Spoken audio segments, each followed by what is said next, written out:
I'm Tashay with Nerd Alert News, and today we're stepping into the unsettling world of psychological horror with House of Abraham. This is one of those films that sticks with you. It's not just about fear, it's about emotion, control, and the darker side of the human mind. Joining us today is the director behind the film, Lisa Belcher. Lisa, thank you so much for being here with us. Yeah, thanks for having me. I'm so excited to dig in and talk with you. I am too, so let's just jump right into it. Right? So, for people that are just discovering House of Abraham, how would you describe the film in your own words? Yeah. Well, if I had to pick one genre, I would say psychological thriller, but a very close second is horror. Thriller and horror fans alike have really been enjoying it. So the House of Abraham is sort of this mysterious cult. And Abraham, our charismatic sort of host of the house, invites six people to his home to assist with ending their lives. And but when Dee, our protagonist, played by Natasha Henstridge, when she shows up, we think she is wanting to end her life, but she actually has a secret agenda. So it takes this weekend on all these different twists and turns that you really don't expect, and I think it's a fun ride. At least that's the feedback I'm getting from the audiences. So And I have to say, I've watched it and it is an incredible movie. thank you. I really appreciate that a lot. We worked hard on it. It shows. So, what initially drew you to the story and why did you feel like it was important to tell now? Yeah, no, great question. So Lucas Hassel, who wrote the script and who plays the role of Abraham, and I have collaborated on other projects before. And we had a conversation back in early 2022, and we decided let's see if we can put together a one-room horror. And so this sort of the idea was something that took place all in one location. To be frank, as an independent filmmaker, to lower the budget because when we move around less, there's less going on. But so Abraham came up, or sorry, not Abraham, Lucas came up with the idea and pitched it to me. And I just felt it was something fresh that I had never heard before. I thought it was very risky. I don't think this is something Hollywood would make, but as indie filmmakers, we need to take a risk and do something kind of different. So, as far as why this film, why now? While it is a ride, it's entertaining. It's escape from your lives. I think the theme of it really boils down to manipulation, and it's people, someone being, taking advantage of people at their lowest point. And in our world, there's a lot of that, I think, happening in our media right now and on Absolutely. social media and all of that. And it's awful to watch. And so this story is a bit of a touch on that. So Very, very, I mean, it really is. It digs in deep and it's like, you can see it playing out in front of you, and it's like you can't do anything, but it's just a very unsettling tone throughout the whole thing. Was that part of the blueprint from the beginning, or did it kind of evolve that way? yeah, I mean, it's meant to be a thrill and get under your skin. And even for me, having seen the film many times, I still cringe and hold my breath in that one particular scene, and just am on the kind of edge of my seat. What's gonna happen next? So definitely, yeah, it's meant to be unsettling and to take a subject and topics of things that maybe we don't want to talk about and really put it right there in your face. So yeah. And how did you go about building that atmosphere throughout the film? Um, as far as the sort of unsettling nature, I guess I when we were looking for the house, so the House of Abraham, I I wanted something because Abraham's exterior, when we first meet him, is very bright and friendly and charismatic, and he seems to have good intentions, sort of like Kevorkian. He says in the film, "I have so much love in my heart for you," and so the lighting. We shot during the day when everybody arrives at the house. The dining room scene has beautiful paintings and colors, and the majority of the house is white and very modern. And so the idea is sort of to go into it in this lighter, bright area, but then discover it really does take a darker turn. So I kind of like the idea of, wait, this doesn't this doesn't feel right. This something's off, but yet it's still bright and pretty, and what's happening. And I hope that that makes people lean forward and curious. Well, it definitely does. So you've mentioned that, it was the one setting and all that for the house. And I mean, it's called House of Abraham, but the whole house throughout the movie just kind of seems like its own character in a way. Like, you've got the main cast and it's like the house itself is part of the cast. Was that intentional or was that something that kind of happened and you're like, "Oh, wait, let's go with that." Yeah, I think it's been a minute. So I feel that that always was kind of the idea, and that was intentional for sure. I mean, the house sort of like I said, represents his shiny exterior. But then as we get into the story, we find out there's a lodge that's called Abraham's Lodge on the back of the property. And this is his private place that no one is supposed to go. And of course, people go there. But that represents a different side of Abraham, a darker side. So yeah, when we were searching for houses, we shot this in Austin, Texas. I wanted first and foremost something big enough so that we could explore in Mhm. that space. There's lots of bedrooms and lots of rooms that we get to film in, so we don't feel I don't know, it keeps it interesting. There's lots of places sort of to see, so that was important. But then also story wise, Abraham is sort of affluent. He has it's a big, beautiful home with lots of paintings and pretty things in it. And why is that? Which we, as we move into the story, we realize where he's sort of getting all his income from, for lack of a better word. Yeah. So, I mean, it's not just a horror movie, like we've said. It's psychological horror and it dives into grief and trauma and control. How important was it to ground the story itself in real emotional experiences? um, so okay, when you say real emotional, like you mean it's the individual characters and their experiences, and Yes. yeah, well, so I think one of the things I would say about this film is it is a horror film, and I've watched a lot of horror, but this is not the big bad monster in the room is not a scary demon that's bloody that pops out from behind the couch. The scary monster in this film is really human nature, and I think you said that at the opening of this, something to that effect, and I definitely agree. So as far as real emotional experiences, I think that's what's so horrifying is it really this could happen. And each of the characters, speaking of the emotions that come to the house, are in a really dark place. And I think every one of us can relate to having a bad day and going, wow, what would it like if I didn't have to live? If I didn't have to deal with all this stuff that's on my plate. And all of our characters come from different backgrounds and different problems that they're dealing with. So I think emotionally being able to have understanding and empathy for what they're going through. I hope that kind of works, that the audience can understand what they're feeling like and maybe relate. Yeah, absolutely. It's a choice is a big thing in the film, but it's a very complicated thing in the film because looks like they have a choice, but they don't really have a choice. You know, because of that, what conversations are you hoping the audience has after watching this? Wow, that's great. Several things sort of come to mind. Yeah, as far as on the note of the choice, yes, it's presented, I think, to all the people that come there that especially to the character of Shannon. So Shannon and her boyfriend Jonathan comes, and he is wanting to end her life. She thinks so, but she's there with him, so she's hoping that Abraham is the kind of person that's there to change their mind, which we learned very quickly that that's not the case. He really wants to ensure that they end things. I kind of find this fascinating. So myself going into this, I am grateful I haven't had anyone near me or experienced anything in the world of suicide at all.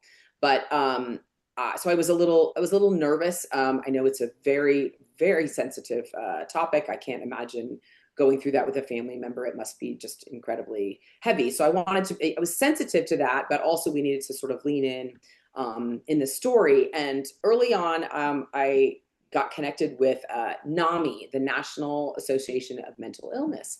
And when they came to a screening and they said, we want to partner with you on this. And I was like, wait, what? Like it just kind of blew my mind. This is a thriller horror film. How in the world could this be something with an organization that's trying to help people with their mental health? And the answer they gave me was difficult topics in the mental health world, the way we solve them is by talking about them. And so this Absolutely. yeah, so this film brings up that hard topic of suicide. And there's many religions in the world that say you can't do it, some that say you can, and then governments that embrace it and say it's okay and that you can't. So it is a, I don't want it to, a conversation, I guess, to be had on what do we think about that. So for example, the character Victor, he's in his 90s, and when he shows up, he we learn that I think it's his parents that had gone through, or his father had gone through Alzheimer's before, and he didn't want to put his family through it. And that is why he wanted to end things before he got worse, because he knew he was diagnosed sort of as a precursor. So, and Victor's very much our moral compass, I think, of the film. He calls out early on, Abraham, what are you doing? This doesn't feel right. This is not right. But and one other conversation on the note of conversations, once the trailer came out, I went to have a glass of wine with a few women. One of them I knew, and the other two I did not. And they had all watched the trailer. I don't think they had seen the film yet. But so the topic of suicide came up in our conversation. And we were just very open about it and speaking frankly. And two of the women revealed in this conversation that one had tried at age 12, and she was very just raw and vulnerable and shared her experience. And then the other one had her son had attempted it. And so this conversation was so, I just got chills thinking about it, was so, um, I guess I'll use the word vulnerable again, and open and healing. And so on the dramatic end of it, I've had many people say there are dramatic elements to this film, and every film kind of is rooted in drama. So there have been quite a few conversations that I've heard of so far. So on that end, I think those conversations are fascinating. But I also, just on the entertainment end, I hope that people have enjoyed it, and just the conversation is, wow, that was a wild ride. So yeah. And it is a wild ride. It is absolutely a wild ride. But I love that you've went this way. I mean, it's really heavy, but like you said, these are conversations that need to happen. There's such a stigma on suicide and whether you've attempted it and whether you know someone who has, and it's just, for a lot of people, just knowing you're not alone will help a lot. Yeah, I completely agree.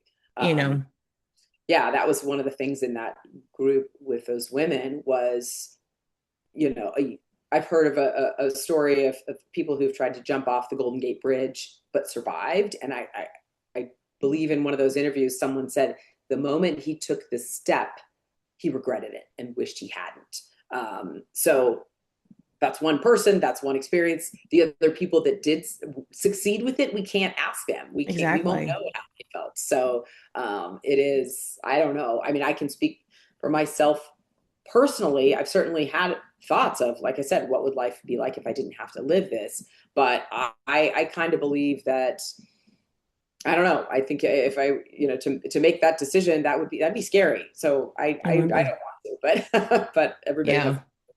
Yeah. I think a lot more people than they want to admit has been in that situation, I think and so. it's, especially with where we are now in the world, it's, there's so many ways to talk about your story, to hear other people's story and just connect, and maybe in the long run, maybe you save one person from making that decision Yeah. and then I it's all did worth it.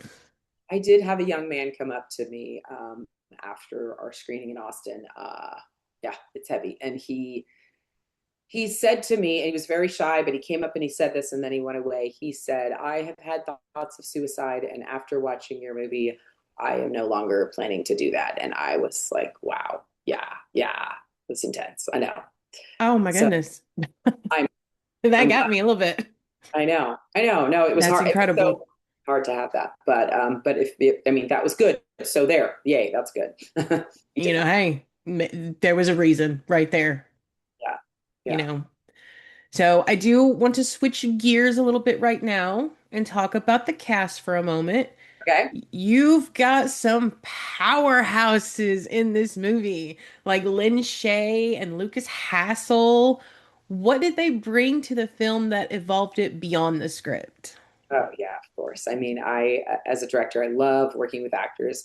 I'm an actor myself, so I am grateful for that experience, understanding the vulnerability of being in front of that camera. So, no, the cast was incredible, every single one of them, and just like humans are different, every actor is different, and collaborating with them to get the best performance out of them, to really push the boundaries of that character was just an incredible joy on this project. So Lucas and I had worked together. We're great friends, and we, have him having written the role of Abraham. Obviously, he came with loads of information and ideas and everything. And so collaborating with him is always amazing. He's so talented, both writing and acting. So to see his Abraham kind of become real was really, really awesome. And as far as Lynn Shay and Natasha Henstridge, I had not worked with either of them before. And so showing up on day one with them, with the incredible careers and the legends that they are, was for a split second a little like, oh, dang, what did I do to deserve this? But then, the film set is a real even kind of a playing field. We're all have one goal, and that's to make a great film. And they had that goal and then some. And so yeah, working with Natasha, the first few days we kind of took our time to figure each other out, and um, I realized she wanted to have that first take for herself, and that was great. And once I gave her that space, and then I think it was about day 3 or day 4 or something, then she leaned on me and came to me and trusted me, which was just so incredible. And I think the two of us and all, me collaborating with all the actors make it that much better. So, and then Lynn, Lynn she's so fun, and I love her. has just zero ego, and she just shows up ready to work and filled with ideas. She has so many ideas. And I believe that's my job as the director, is not to be the one to say this is the 100% way we're going to do it, but to find my team, whether it's the lighting folks or costume design or whatever, and collaborate with them, because they're all there for a reason. And Right. and putting all those ideas to test. So yeah, with Lynn, we got to play, and there's a good handful of scenes that didn't make it into the film purely because it's not the House of Beatrice. So, but they made those into our bloopers and deleted scenes, which is available on the Blu-ray, which was really fun. So yeah, working with Lynn and then everybody else was incredible. And on another note, they've continued to be great after the film is done. They promote it to their fans and on their social media. And so, yeah, no kidding. I have a great cast, and I could go on and on about all the other actors as well. So it's great. That's awesome. I love to hear that. Just hearing about the collaboration and how it all comes together. I love it so much. Yeah, good. Well, I'm there with you. So on the indie side of things, what were some of the biggest challenges you guys faced bringing it to life on a tighter budget? Yeah, yeah. So, as always, raising the money was a challenge, but I found our executive producers who financed about 95% of it. I'll give them a shout out. Vance and Priscilla Hinton. They have been incredibly supportive and amazing, not only financially but in other ways. So yeah, on a tight budget, we shot for 18 days, which in 14 of those were in the House of Abraham. So while it's tight and we had to go and all of that, I mean, having the right team in place, and I believe this is true in any industry, when you have the right people there, it really just works. And Oh, so, absolutely. uh, that was just great. I mean, during production, as far as getting it going, I mean, of course, there's challenges and there's little bits I could get into, but overall, it was pretty smooth. I do remember there was one night we were shooting in the lodge, which was this sort of in real life, it's a separate location, and they call it Scare B&B. It's this cabin at Spiderwood Studios in Bastrop.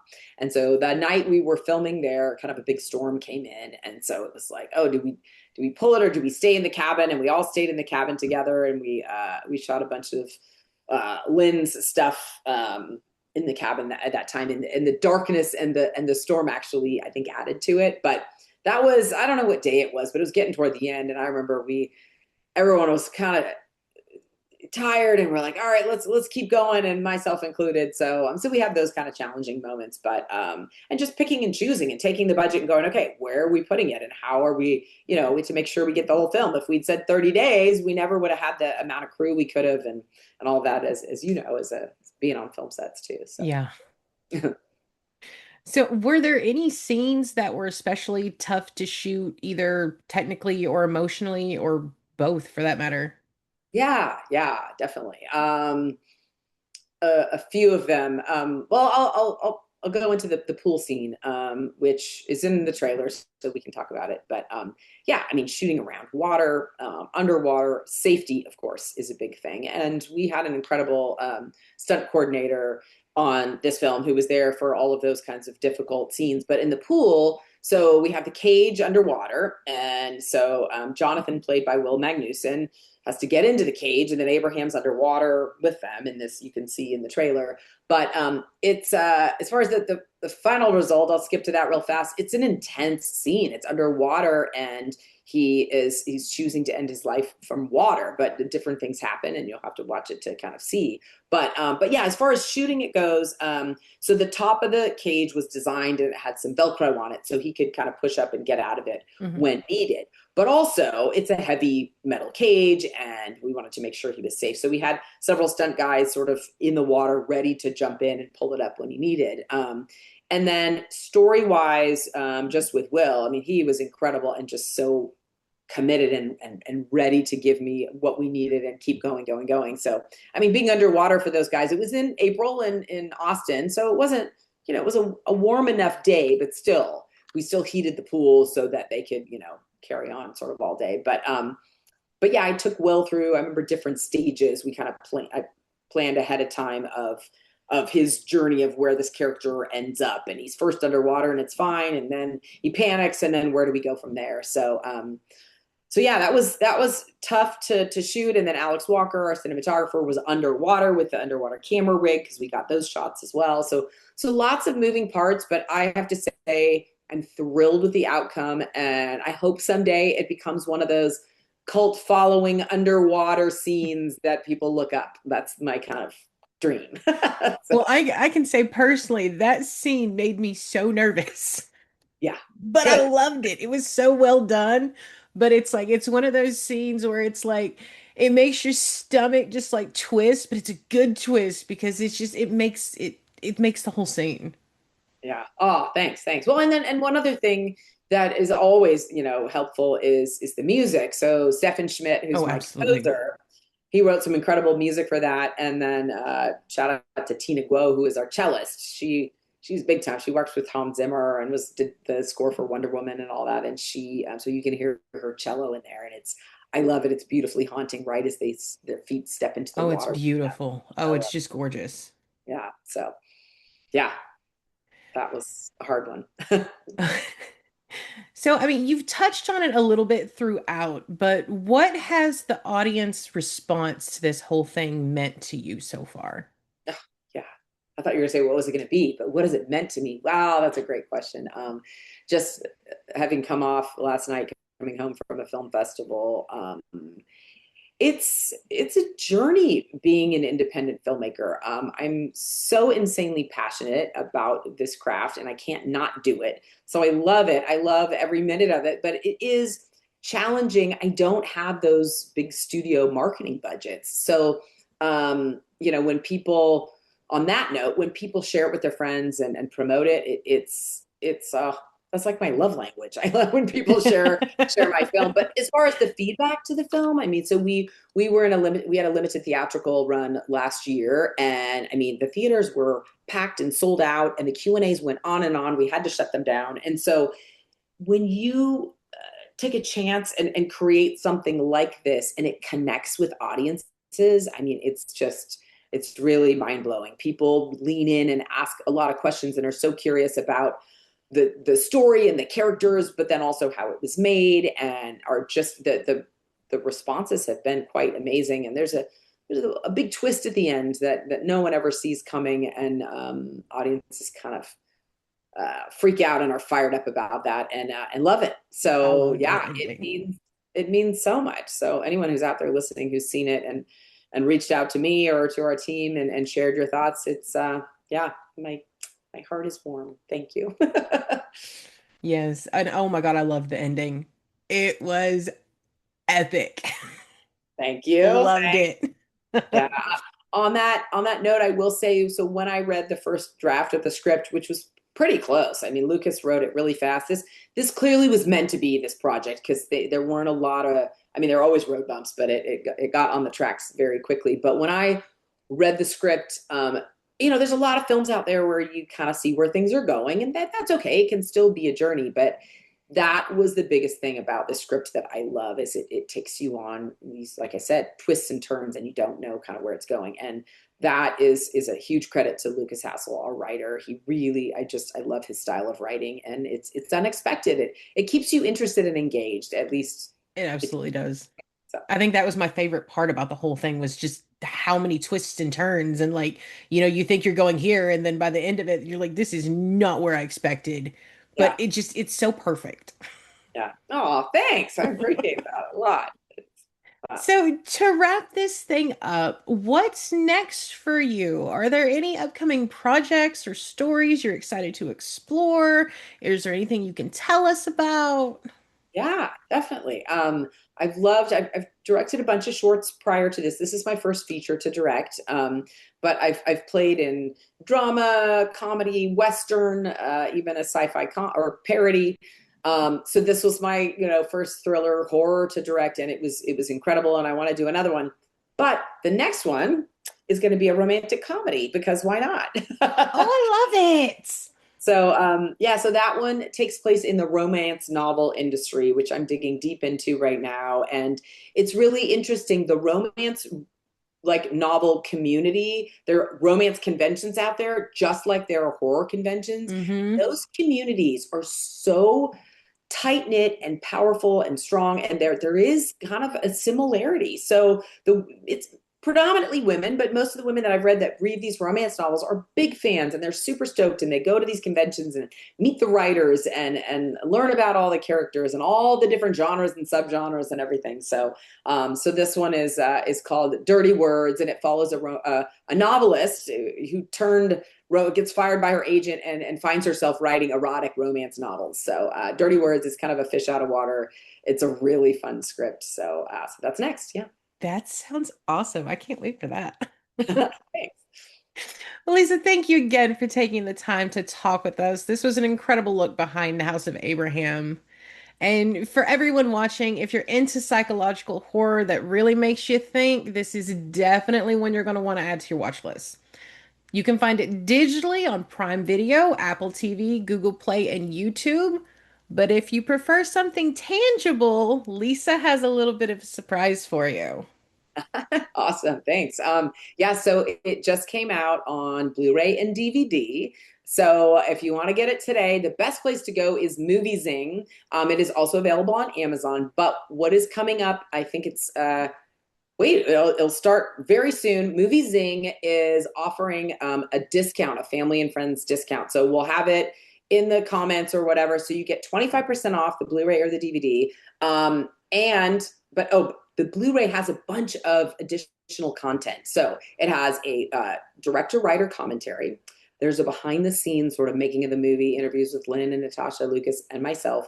There's a behind the scenes making of the music. There's deleted scenes and bloopers. There's a lot from Lynn Shay in there. It's super fun. You got to check those out. And then finally, there is the music video for the song Lucy by the Hawthorne Experience that opens and closes the film that I got to direct that. So that's on there as well. So back to Movie Zing. If you go to Movie Zing, they are offering a 25% off. There's a coupon code somewhere. We'll have it here for you. And if you do buy it during this time period, I think it's the next 30 days, You get a special link to a private Zoom call with myself, with Lucas, and hopefully the most of the cast is going to be coming as well. So check that out and then come join us, and you can ask us all the questions that Tashay did not ask us. So You guys can fill in the gaps for me. there you go. Yeah. So, all right, everyone, thank you so much for joining us. Make sure to follow Nerd Alert News for more interviews, reviews, and all the latest in entertainment. I'm Tishay, and we'll see you next time.